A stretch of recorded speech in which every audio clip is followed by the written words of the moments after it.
kids, I've missed being with you, and I know we've all missed being together, but God is faithful while we're away with our families, and we'll be together again soon. But I wanted to give a fun lesson today. But before I do that, I've got an experiment for us to do. So Greta and Caroline are outside playing, okay? And they keep coming in and they're wanting something to drink. And they don't usually get Kool-Aid, so I'm going to make something that's going to look like Kool-Aid. Okay, so I have water right here, and I'm going to pour in these, looks like fancy little glasses right here. One for Greta, one for Caroline. And I got out the food coloring, okay? And I thought that hot pink would look like maybe they were drinking Cheery drink or something. Now, food coloring doesn't have any taste to it, okay? Look how pretty that is. Do you see it going down in there? Okay, they're going to be really excited. But still, this just tastes like water. And I don't want it to taste good at all. So I'm going to put salt in there. Ooh. All right. I'm going to stir it up.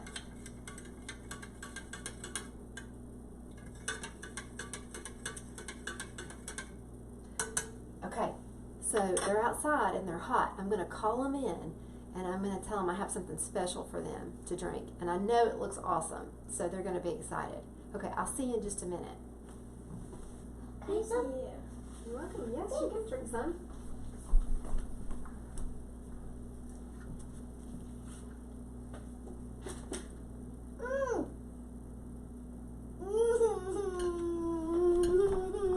What's wrong? It tastes disgusting. It tastes What? gross. Sorry, I thought that it would be good. You didn't like it? It's so bad. So, Greta was gracious enough to let me interview her because I don't normally play tricks on her like that, but I didn't want her to be prepared. I wanted her not to act. I wanted to really see her response. And I don't know if Pastor Dave got this on the video, but when I brought him in, I felt bad because she saw the Kool-Aid. She said, "Oh, thank you so much. It looks so good." But I'm going to ask her some questions, okay? So, Greta, what did you think that drink was? I thought it was Kool-Aid. Yeah, and do we get Kool-Aid very often? No, we don't get Kool-Aid very often. No, and it looked good. Now, you told me it tasted horrible. What do you think was missing? I think it needed sugar and flavoring. Just missing everything. But it looked so good before. Why do you think it tasted so bad if it really looked good? Well, it looks like it was really cold and refreshing, even outside, and it was really hot, and I was really thirsty. It looked really good. The drink is sort of like the forbidden fruit in the Garden of Eden that we're going to talk about. Now, the thing about with Greta is I didn't give her any warning. But when we talk about the Bible story, the true Bible story with Adam and Eve, God had given them a warning. He'd been very gracious. He'd been much more generous and kind and merciful than I did. I didn't give Greta any warning. But God gave Adam and Eve a warning and told them that to not eat the fruit, that it would look very good, but not to eat it. And one thing, before we read our story, I want to point out is that Adam and Eve didn't have any needs in the garden. God had been gracious to give them the garden, a beautiful place to live. They had the animals around them, anything they wanted to eat. They already had beautiful and good and delicious things to eat, but it was that one thing, probably because they knew they weren't supposed to eat it, that made them want to try and see if God was telling them what was true. And that's what we're about to talk about. So we're leading up to Easter and the wonderful thing that God did for us on the cross. But I'm going to be reading to you a summary of Genesis chapter 3, verses 1 through 24. I'm going to read the same book that I use on Sundays and your teachers use on Sunday. We have lots of wonderful teachers at Cross Life. but I'm going to begin. The wonderful times that the man and the woman enjoyed living with God in the Garden of Eden didn't last very long at all. Can you think about who that man and woman, what the first man and woman, what their names were? Adam and Eve, right? So the wonderful times didn't last. Satan, that's the enemy, came into the garden in the form of a serpent who wanted to trick them. He went to the woman, we know her name is Eve, right? And tempted her to eat the fruit of the tree of knowledge of good and evil. That was the only tree God said they should not eat from. Now, there were many trees around, and if they did, they would die. But the serpent lied to the woman. He is called the father of lies even today. He said, you won't really die. What God said isn't true. What will happen is that you will become like God. And God doesn't want that. What do you think the woman did? Well, she believed Satan's lie. She disobeyed God. She took some of the fruit. I'm going to show you. We don't exactly know what the fruit is, but this is an apple, okay? And she ate it. She made a terrible decision when she disobeyed God. Then, to make it even worse, she gave some fruit to Adam, who was with her. He ate it and disobeyed God too. As soon as they realized what they had done, Adam and Eve were very ashamed. What do you think it means to be ashamed? They were sad, they were embarrassed, they realized what they had done was wrong. And they took some leaves and they tried to make clothes for themselves. They wanted to cover their sin and literally cover themselves. Later on, when God was walking in the garden, they were afraid and they tried to hide from him. But you can't hide from God, can you? Because he always sees us. God went after Adam and asked him why he disobeyed. Adam didn't have a very good answer. He blamed his wife. And when God asked the woman why she disobeyed, she blamed someone too. She blamed the serpent. God cursed the serpent for what he had done. Then God told the woman that there would be bad consequences for disobeying him. Now it would be painful when she had babies, and instead of getting along happily with her husband, she'd want to rule over him. It would be hard for them to get along. God put a curse on the ground and told Adam that from now on, farming would be hard work. See, he had enjoyed it before, but it was going to be hard now. The weeds would fight against him. God also said that one day they would return to the dust of the ground. What do you think that means? Well, it means that one day Adam and his wife would die. They would have a physical death of dying. That's what God had said would happen right from the beginning. God was the one who had told them the truth, not the serpent. That was a very sad day. God sent the first two people out of the garden he had made for them and placed an angel on guard to keep them out. But in the midst of the sadness, God gave them a great hope. That's just like God, isn't it? When God was cursing the serpent, he said that someday the woman would have children, and one of her children would crush the serpent's head. Satan would be defeated. When Adam heard that promise and understood that they would live to have children, he gave his wife the name Eve. This name meant that she would be the mother of everyone who would ever live.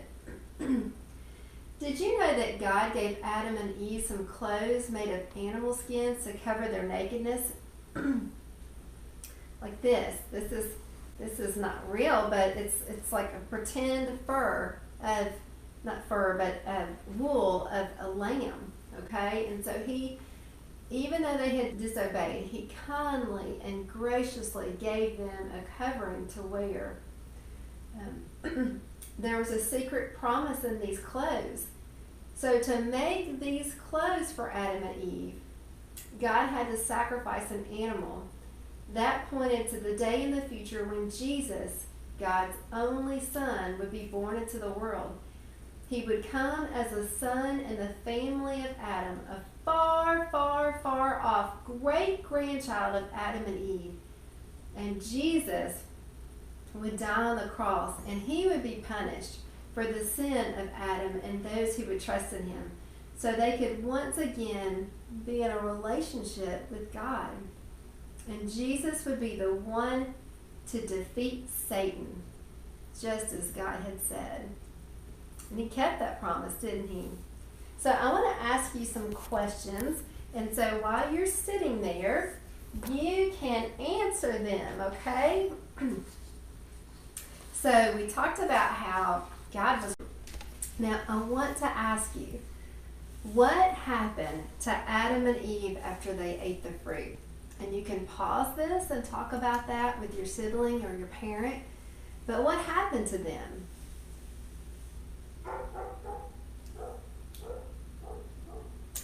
Well, Adam and Eve suddenly realized that they were naked, they were ashamed, and they were afraid. They knew that they had disobeyed God, and immediately they knew that God had given them the very best, and they had gone against him, and they hid from God. But can we ever truly hide from God? No, he always sees us. Now, what judgment did God say would come to them if they ate the forbidden fruit? Well, God told them that they would die. And Satan told them a lie. He said, he just doesn't want you to know as much as he knows. But that was a lie. And so they had a choice, just like we have a choice. Often, sometimes I see something and I think, okay, I have a choice now to believe God when he says not to do this, and that he is good, or I have a choice to do what I want to do, which never leads to something good. Did God immediately kill them? No. He was very gracious to them. He knew that they were embarrassed, and instead of saying, well, you just deal with it, he gave them a covering, right? An animal died for them to have a covering for them physically on their bodies, and then also spiritually he gave them a covering, right? And there were consequences to their choices. But he was still very gracious. They both Adam and Eve lived a long time, and they were given children, which is, we all know, is a blessing, and they died of old age. Now, one of the things as we're leading up to Easter that we need to remember is Hebrews 9, verse 22. Now, that's in the New Testament, okay? And if we were together, we would look together and find it in our Bibles. But that says, without the shedding of blood, there is no forgiveness of sins. So God, think about this, would send his only Son. Now, who is that Son? Jesus, right? In human likeness. Jesus is God in human form. And he would send his Son to be our substitute and to take the punishment that we deserved. Now, if I were with you, I would say, well, what is sin? Well, sin is anything that goes against the law of God. So if I don't tell the truth, or maybe I just kind of, go around and just tell a little bit of the truth, that's sin, right? That's still a lie.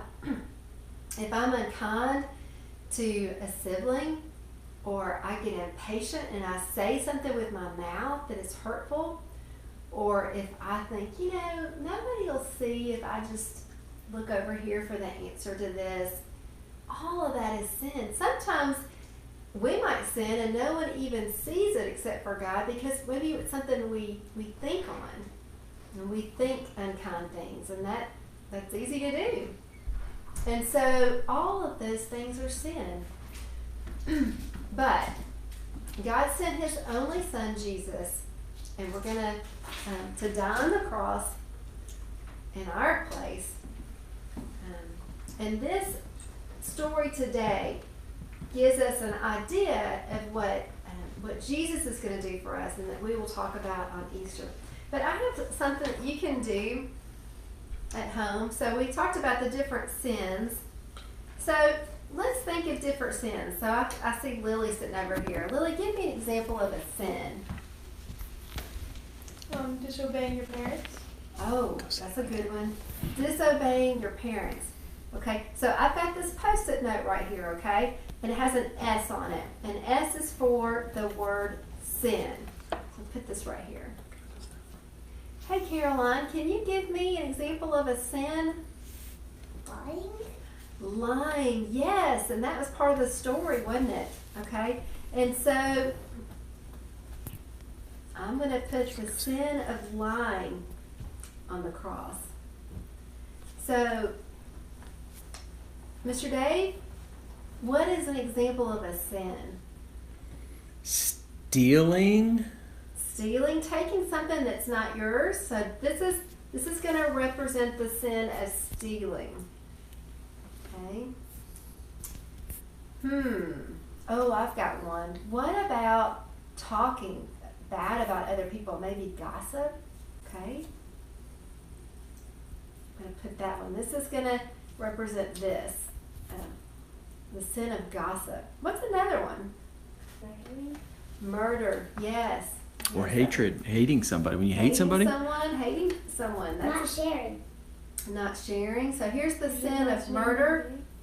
Taking God's name in vain. Now look at this. All of these sins were absorbed on the cross. The cross is covered. Just as God gave a covering to Adam and Eve, He was also going to one day give a covering of our sins on the cross. And we'll talk about that again. I'm going to pray, and here's some good things to talk about with your family, and I look forward to when we can get together. Let us know maybe some of the discussion that happened with your family.